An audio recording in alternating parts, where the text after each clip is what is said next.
I was sitting at my desk at work, staring at my laptop screen when my phone buzzed with a bank notification. I almost ignored it. I was in the middle of reviewing a quarterly report, coffee going cold beside me, and the last thing I wanted was another routine alert. But something made me pick up the phone. Some small, stupid instinct that I wish, even now, I had ignored. The notification read, "Withdrawal confirmed. Amount, $47,200. Account balance, $312.44. I read it 3 times. Then I read it a 4th time, slower, like the numbers might rearrange themselves into something that made sense.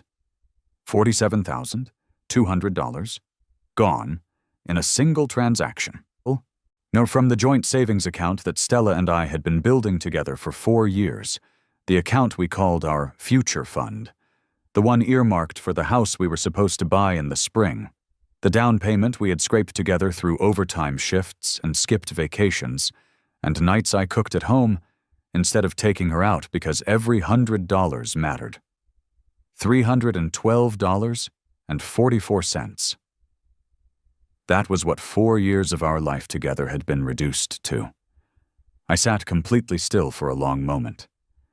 The office noise around me, keyboards clicking, phones ringing, a colleague laughing at something down the hall, all of it sounded distant and muffled, like I was hearing it through water. Then I dialed Stella's number. She picked up on the second ring, her voice warm and slightly distracted, the way it always sounded when she was multitasking. "Hey, babe, you on lunch already?" "Stella." My voice came out flat. "What happened to our savings account?" A pause. 1 second. 2. 3. That pause told me everything before she spoke a single word. "I was going to tell you tonight," she said. I closed my eyes. "Tell me now." "Let me go back. Because you need to understand what I believed about my marriage before that phone call, or none of what happened after makes any sense. Stella and I met 6 years ago at a mutual friend's birthday party. She was laughing at something across the room when I first saw her, head thrown back, completely unself-conscious, and I thought she was the most alive person I had ever seen. We were together within a month, engaged within 2 years, married in a small ceremony at a lakeside venue with 40 guests and wildflowers on every table, because that was what she wanted. And I would have moved mountains to give it to her. I loved that woman the way you love someone when you're still stupid enough to think love is a permanent shield against everything. I worked doubles at the engineering firm when we were trying to get ahead. I passed on a job opportunity in Seattle because she had just been promoted at her company, and I refused to ask her to give that up. I cooked dinner 4 nights a week because she hated cooking, and I didn't mind. I let her redecorate the apartment twice, sat through 45 minutes of paint swatches each time, and smiled because watching her excited about something made me feel like the luckiest man alive. Our savings account was sacred to us, or so I thought. We had named it, actually. Not officially, obviously, but between ourselves we called it the House Fund. Every month, automatic transfers from both our paychecks. We had a shared spreadsheet, a projected purchase date. We had driven through 3 different neighborhoods on a Sunday afternoon 4 months ago, pointing at houses through the car window, arguing playfully about whether we wanted a yard big enough for a dog. 3 weeks before that Tuesday, Stella had squeezed my hand across the dinner table and said, "We're almost there, Ryan. Can you believe it?" And I had squeezed back and said, "I believe it. I believed everything." Now, on the phone, she was telling me she'd been going to tell me tonight. "Tell me now," I said again. "It's for Natalie's wedding." Her sister. Natalie, 26 years old, too impulsive and reckless, who had announced her engagement to a man she had been dating for 7 months and decided she wanted the wedding of the century on a 4-month timeline. Ryan, she had no money. Mom couldn't help. The venue deposit alone was $18,000, and they were going to lose the date. Stella. And I knew you'd say no if I asked, so you just took it." The words came out quiet, dangerously quiet. "You took $47,000 from our account, the house money, 4 years of our house money. I'm going to pay it back. With what? I'll figure it out. With what, Stella?" My voice cracked the way glass cracks before it shatters. "We don't have $47,000 lying around somewhere else. That was everything. That was our down payment. That was the house. Ryan, and she's my sister." I hung up. I sat in my car in the parking garage for 40 minutes before I could drive. I didn't cry. I was too far past crying. I just sat there and felt the floor of my life give way beneath me, and I thought about the spreadsheet. The projected purchase date. A Sunday afternoon driving through neighborhoods with my wife's hand resting on my knee. And then, slowly, I thought about the fact that she had said, "I knew you'd say no if I asked." She had known. She had looked at our account, looked at our future, looked at 4 years of my labor and sacrifice, and she had decided that her sister's wedding was more important. She hadn't asked me. She hadn't even given me the chance to say no. She had simply taken it and planned to tell me tonight, as if that made it better. As if the timing of the confession changed the nature of the theft, because that was what it was. I want to be precise about this. It wasn't a mistake. It wasn't an impulsive moment of panic that she immediately regretted. She had transferred $47,000 and then gone about her Tuesday, picking up the phone warm and distracted, and waited for the bank notification to do her explaining for her. I drove home. I needed to see her face when she said these things to me. I needed to watch her tell me to my face that this was acceptable. She was already home when I walked in. She must have left work early, which told me she had known this was coming and had wanted to get ahead of it. She was standing in the kitchen with a glass of wine, and when she saw my face, she set the glass down carefully. "Ryan, how long?" I said. "How long have you been planning this?" She exhaled. "About 6 weeks. 6 weeks. I had sat across from this woman at dinner for 6 weeks, had slept beside her, had talked about paint colors and mortgage rates and whether we wanted 2 bedrooms or 3, and for 6 weeks she had known what she was going to do and said nothing. For 6 weeks she had let me believe we were building something together while she planned to dismantle it alone. It's $47,000, Stella. I know what it is. Do you? I stepped closer. Because I want to make sure you understand the number you're dealing with. That's 4 years. 4 years of automatic transfers and skipped trips and eating at home. That's me turning down Seattle for you. That's every Saturday I worked overtime while you went out with Natalie, by the way. While you went out with the person you apparently love enough to fund a fairy tale wedding at my expense. Her jaw tightened. That's not fair. Not fair. I laughed, and it was not a pleasant sound. Tell me about not fair, Stella. You tell me what's fair about what you did. She needed help. She's my family. I'm your family. I said it quietly and watched that land. I'm your husband. We were a family. This account, this plan, this was us. It was our life we were building. And you handed it to your sister without even asking me. She looked away. You would have said no. Then I would have said no. My voice filled the apartment. That was my right. You don't get to decide you know what I'll say and then act without me. That's not a marriage, Stella. Or that's you using me as a bank and doing whatever you want anyway. I was trying to help my family. I am your family. The word bounced off the walls. She flinched. I stood there with my chest heaving and watched her open her mouth and close it again. And somewhere in that moment I felt something shift inside me, something that had been bending for years under the weight of 1,000 small accommodations. And I felt it finally, cleanly, break. Did you ever intend to tell me? I asked, voice dropping back to flat. If the bank hadn't sent that notification today, when were you going to tell me? Another pause. Tonight. I told you tonight. You were going to tell me tonight because you had to. Because the money was already gone and you needed me to find out somehow. I looked at her. Really looked at her. Arch, was this the first time? She blinked. What? Was this the first time you went into that account without telling me? First time you made a major financial decision without consulting me? The pause before she answered was a fraction of a second too long. Yes. I didn't believe her. I didn't say that yet, but I filed it away, and I went to the bedroom, and I sat on the edge of the bed, and I started to think very clearly about what came next. That night, after Stella had fallen into a restless sleep beside me, or pretended to, I'll never know which, I lay awake in the dark and did not feel grief. I expected to feel grief. I waited for it.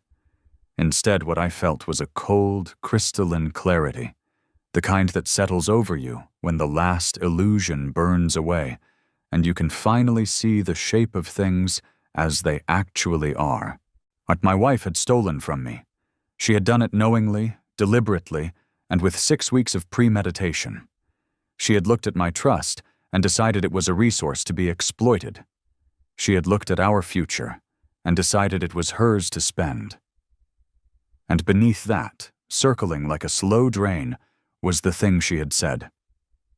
I knew you'd say no if I asked. Because that sentence wasn't just a confession, it was a worldview. It told me that somewhere in the architecture of our marriage, she had stopped thinking of us as equal partners and started thinking of me as an obstacle to be managed. Someone whose opinion didn't count. Someone to work around. I got up at 3 a.m. and went to the kitchen table with my laptop. I opened our bank records, all of them, not just the savings account. I started going back 18 months. By 5 a.m, I had found 4 other transfers I hadn't known about. Nothing as large as this one, but not small either. $1,100 to Natalie 14 months ago, labeled in the memo field as loan. Never repaid. $800 to Stella's mother for a home repair I'd never heard about. 2 transfers to a personal account of Stella's that I hadn't known existed, totaling just over $3,000. I sat back in my chair and looked at the ceiling. She had been doing this for over a year. Small amounts first, testing whether I'd notice, and when I didn't, because I had trusted her completely, had never once audited our shared account because trust isn't supposed to require auditing, she had scaled up. She had graduated from hundreds to thousands to $47,000 because each time I hadn't noticed, each time I hadn't said anything, she had taken my silence for permission. My brother Daniel called at 7 a.m. because I'd texted him at 4 asking him to call when he was up. I told him everything. He listened without interrupting, which is his gift, and when I finished, there was a long pause. "What do you need?" he said. "I need a lawyer's number," I said, "and I need you to help me think this through." Daniel was at my apartment by 9 o'clock with his friend, who happened to be a divorce attorney. We sat in the kitchen while Stella was still asleep, and I laid out everything I'd found. The attorney, quiet, methodical man named George, looked through the records I'd printed and said, "This is financial abuse. I want you to understand that. This is a documented pattern." I had not used that phrase, but hearing it from someone else made something in my chest go very still. "What are my options?" I asked. We talked for 2 hours. When Stella finally emerged from the bedroom, still in her pajamas, she found me sitting at the kitchen table across from my brother and a man she'd never seen before, and she stopped in the doorway and understood immediately what was happening. "Ryan," she said. Her voice had changed. The warmth was gone, replaced by something guarded and frightened. "What is this?" "This is me saying no," I said. "A little late, but better than never." I won't pretend the next 2 weeks were clean or simple. They weren't. Stella went through all the stages: denial, bargaining, anger, tearful apologies, and then back to anger when the apologies didn't work. She called it an overreaction. She told me I was punishing her for caring about her family. She told me she'd pay every dollar back, though when I asked her to put that in writing, she suddenly became less specific about the timeline. She called her mother, who called me to explain that family helps family, as though I had missed this lesson. She called her sister Natalie, who sent me a long text that I did not respond to about how the wedding had been beautiful, and wasn't that worth something?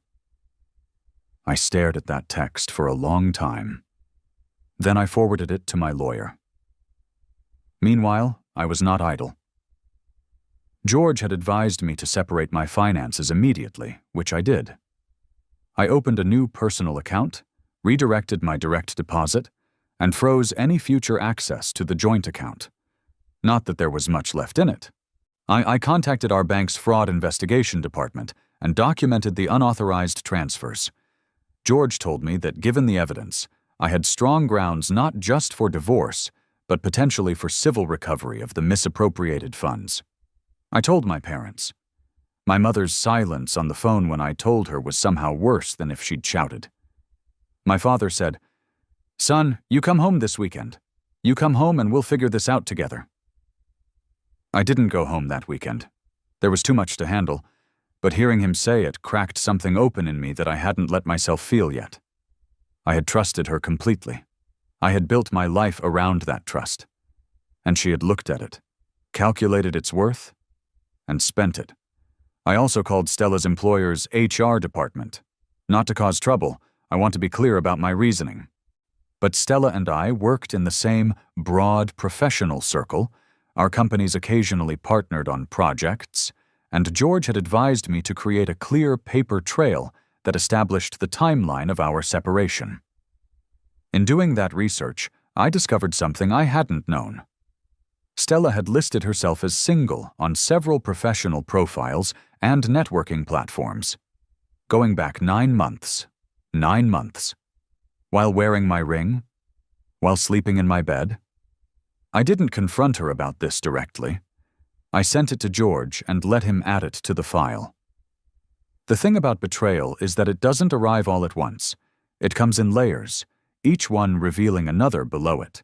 And every time you think you've reached the bottom, you discover there's further to fall. Every new piece of information was its own small shock, nor its own recalibration of what I thought I had known. I started going to the gym at 5 in the morning because I couldn't sleep anyway, and lying in the dark was making me insane. Within 2 weeks, my body had remembered what it felt like to be pushed hard, and I found that exhausting myself physically was the only thing that cut through the noise in my head. I dropped 8 pounds. My friend Adrian noticed and said, "Whatever you're doing, keep doing it." I almost laughed. Adrian and I had been friends since college.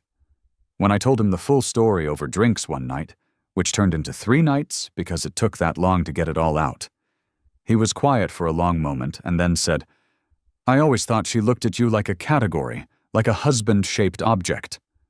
I asked him what he meant. He said, "Like you were useful, not like you were a person she couldn't live without." I have thought about that sentence approximately 10,000 times since. 14 days after the bank notification, I came home to find Stella and Natalie in the living room together. Natalie was holding what I can only describe as a prepared speech. I could tell because she kept glancing down at her phone as she talked, reading. She told me I was being dramatic, that the money would be paid back, that she was sorry it had happened this way, but the wedding had been the happiest day of her life, and surely I could understand that love required sacrifice. I looked at Natalie for a long moment. Then I looked at Stella. "Were you in on the plan?" I asked Stella. "When she decided she needed the money, was that a conversation you two had together?" Stella didn't answer, which was its own answer. "I see," I said. I pulled out my phone and showed them both a document on the screen. This is a legal filing. It documents 4 separate unauthorized transfers from our joint account over 14 months, totaling just over $60,000 when you include the most recent withdrawal. I watched Natalie's eyes go wide. Your name appears in the memo fields of some of these transactions. George tells me that makes you potentially liable as a knowing recipient of funds obtained through financial fraud. Natalie stood up very quickly. I had no idea she was doing it without— Then you should probably get a lawyer, I said pleasantly, just to make sure you're protected. Natalie left 12 minutes later. She did not deliver the rest of her prepared speech. Stella stared at me from across the room. She looked different than she had 2 weeks ago. The confidence she'd had in that first night was gone. Something underneath it had surfaced. Something rawer and less controlled. You're going to destroy my family over money, she said. You destroyed our family over your sister's wedding, I said. I'm just dealing with the consequences. That night, while Stella was at Natalie's house, where she increasingly seemed to be spending her time, which suited me fine, I packed a bag. Not my bag. Hers. I want to be precise about this because people sometimes misunderstand what I was doing. I was not throwing her out in a rage. I was not acting impulsively. I had thought about this carefully, had discussed it with George, and had verified that in our state, given that the lease on the apartment was solely in my name, a fact I had never thought about before because it had never mattered, I had the right to ask her to leave, and she had no legal standing to refuse. I had given her 2 weeks of warning, clearly stated, during which she had spent more time lobbying me than packing. So that night, with a calm that surprised even me, I packed her things. I was organized and thorough. Clothes, shoes, the personal items from the bathroom, the books that were hers, the photographs from her childhood that sat on the bookshelf. I packed them all into the large suitcases we'd bought for a trip to Europe 2 years ago. A trip we'd saved for separately from the house fund, I had thought. Though now I wondered, and I stacked them by the front door. I found her record collection, which she loved. Morton packed that carefully, making sure nothing would break. I found the jewelry box she kept on the dresser and placed it intact in a padded bag. I found the throw blanket her grandmother had made her and folded it on top of the nearest suitcase. I was not trying to hurt her. I was not being cruel. I was simply acknowledging, through action, what had already become true. She didn't live here anymore. She had made her choices. The apartment was mine. The future I'd planned here was something I would have to reimagine, but it was still mine. And it started with this, with packing these suitcases and knowing that when she came back, she would not be coming home. She came back at 11:30 at night and found the bags at the door and me sitting in the living room, calm, waiting. She looked at the bags for a long time. Then she looked at me. "You're serious," she said. "I've been serious since Tuesday," I said. "You just didn't take it seriously." Her face crumpled. And I want to be honest here. Watching her face crumple did cause me pain. I had loved this woman for 6 years. Pain was appropriate. I felt it, and I sat with it, and I let it exist without letting it change anything. "Ryan," her voice was small in a way it had never been in all the years I'd known her. "I made a terrible mistake. I know that. I know I went about this completely wrong." "You went about it fraudulently," I said. "Let's use the right words." "Please." She sat down across from me, on the edge of the coffee table, her hands pressed together in her lap. "Please don't end us. We can fix this. I'll get a second job. I'll pay it back. Every dollar, I swear. It's not about the money. Stella." I said it quietly, and meant every word. I mean, it is about the money, because that money was our future. But it's about what you decided when you took it. You decided I didn't matter. You decided my opinion was an inconvenience. You decided our marriage was something you could make unilateral decisions about, and I'd fall in line. I paused. I found the other transfers, all of them, going back 14 months. She went very still. I found the personal account, I said. The one I didn't know about. The one you've been moving money into. She opened her mouth, closed it. I found your professional profiles, I said. The ones where you listed yourself as single, for the past 9 months. The room was very quiet. I don't know what your life actually looked like, I said, in the parts you kept from me. I'm not sure I want to know. But I know that the woman I married, the woman I built 4 years of savings for, she wasn't hiding accounts and falsifying her status and skimming money out of our future for over a year. That person is not the person I thought I was building a house with. I stood up. The bags are packed. Your sister is expecting you. I called her and let her know you were coming, because despite everything I didn't want you to be alone at midnight with nowhere to go. Her head snapped up. You called Natalie? I called Natalie. Ryan. Good night, Stella. I walked to the bedroom and closed the door, and I sat on the edge of the bed and listened to the sound of her crying in the living room, and then the sound of the front door closing, and then silence. I sat in the silence for a long time. It was a different kind of silence than the apartment had held before. Not empty, not absent, but clarified. Like a room that has been cleaned of something that had been slowly rotting in it, so gradually you'd stopped being able to smell it. The divorce filing went through George's office 3 days later.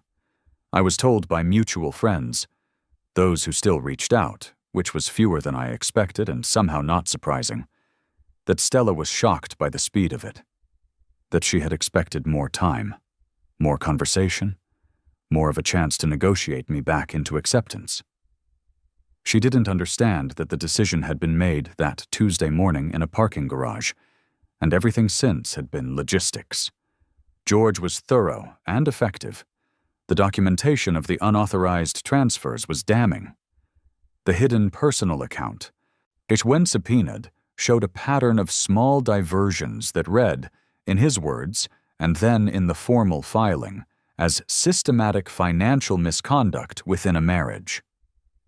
The civil claim for the misappropriated funds was filed alongside the divorce petition. Stella hired a lawyer who told her, apparently, that she had very little ground to stand on. She came back to me once more, through George as intermediary, with a settlement offer that was essentially a promise to repay the money over 7 years in monthly installments. George told me I could do better. I told him to keep going. The final settlement gave me a recovery timeline of 3 years, secured against her assets, with legal penalties built in for missed payments. I also received the full equity in our jointly owned investment account, which I had not initially expected, or George said the pattern of behavior had persuaded the mediator to lean in my direction. I signed the paperwork on a Thursday afternoon in a conference room that smelled like carpet cleaner, and I drove home, and I sat in the apartment that had only ever had my name on the lease, and I felt something that took me a moment to identify. Relief. Deep, physical relief, the kind that lives in the muscles in the chest and the back of the throat. That was 14 months ago. I want to tell you what the year looked like, because it wasn't triumphant from the first day. It was not a movie montage. It was Tuesday mornings when I woke up and reached for someone who wasn't there, and felt the absence like a cold draft. It was recalibrating every plan I'd made. The neighborhood, the yard, or the third bedroom, and figuring out which of those things I still wanted and which had been hers and which had been mine all along. But here is what is also true. I bought a house. Not the house we had planned, not in the neighborhood we had circled on a Sunday afternoon, but a house that is entirely mine, with a backyard where I have planted things that will come up in the spring, and walls that I painted myself in colors I chose without consulting anyone. I closed on it 8 months after the divorce was finalized. Using a combination of the settlement recovery payments and savings, I rebuilt faster than I thought possible, because I am, it turns out, very good at saving money when I'm not hemorrhaging it into someone else's vision of the future. My career, which I had quietly coasted in for 2 years because we had been talking about starting a family, and I hadn't wanted to take on more travel. A conversation we had never finished, I realize now, because she had been non-committal, in a way I had told myself was just not being ready. My career launched. I took a project lead role that I had been hesitating on. It went well. Well enough that I was offered a senior position 6 months later that came with a salary increase that, frankly, made the settlement payments feel like small change. I started running. Not just the gym. Running, outside, early in the mornings before the city was fully awake, when the streets belonged to the serious people and the dogs and the occasional delivery truck. I ran my first half marathon in October. My time was not impressive, but I finished. I stood at the finish line in the cold morning air with my hands on my knees and thought, I can do hard things. I have always been able to do hard things. Daniel took me to a friend's birthday gathering in November, 9 months after the divorce was filed. And I met a woman named Claire who worked in urban planning and argued with me about highway infrastructure for 45 minutes before I realized we had migrated to a corner of the room and everyone else had given up trying to include us in the larger conversation. We had coffee the following week, then dinner. Then the week after that, she came to see the new house before I'd even finished unpacking. And she sat on the floor of the empty living room with me eating takeout and said, "Tell me what this house is supposed to be." And I told her, and she listened with her whole body in the way that certain people listen. And I thought, oh, this is what it was supposed to feel like all along. I am taking it slow. I told her that from the beginning, and she said, I'm not going anywhere. And so far she has been accurate. It is different from what I had before in every way that matters. She asks my opinion. I ask hers. When we disagree, it's a conversation that ends in a decision we both made, not a resolution I discover after the fact. Small things, enormous things. The whole architecture of it is different. I saw Stella once, about 3 months ago. I didn't plan it. I was at a farmer's market on a Saturday morning carrying a bag of apples and a bunch of flowers I was bringing to Claire's place when I heard someone say my name. I turned and she was there. We're standing between vegetable stalls, and the first thing I noticed was how different she looked.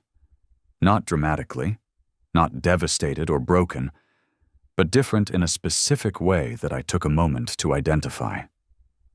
She looked smaller. Not physically, but in that quality of presence she'd always had, that brightness. It had dimmed. She was not with anyone. She looked like she had not been with anyone in a long time. Ryan. She said it again, like she was confirming to herself that I was real.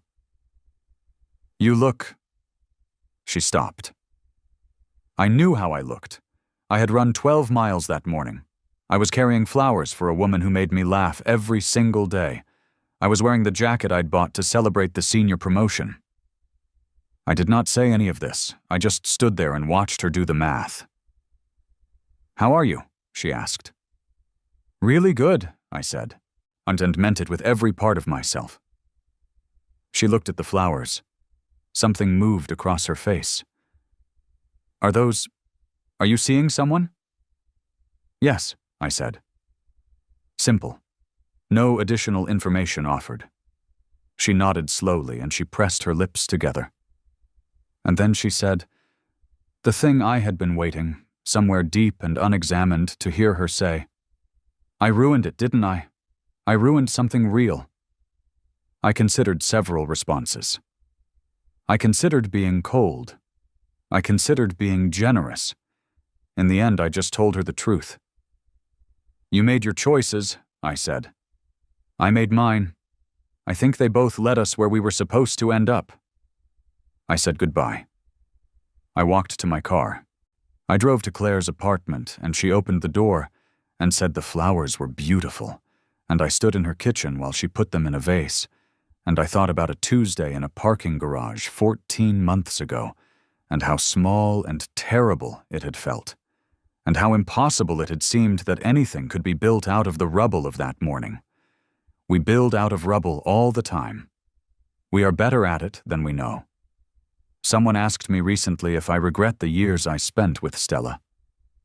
The question surprised me, and I sat with it for a few days before I had an answer. No, I don't regret them. Not because they were good years. Some of them were, genuinely, and I won't revise that history to make the ending easier to understand. Not because I was wrong to love her or trust her. I was right to do both, with the information I had. I don't regret them because those years built things in me that I still carry. The capacity to save towards something. The knowledge of what I want in a house and a yard and a life. The understanding of what a real partnership looks and feels like, drawn in perfect contrast to what a false one costs. Every lesson was expensive. None of it was wasted. The house is warm in the evenings now. Claire is there on weekends, and we are slowly, carefully building a version of the future that belongs to both of us and was decided together. I have a dog. Finally, the dog we had talked about in the car that Sunday afternoon. A ridiculous golden creature named Biscuit, who sheds on everything and has no concept of personal space, and is the best decision I have made in recent memory.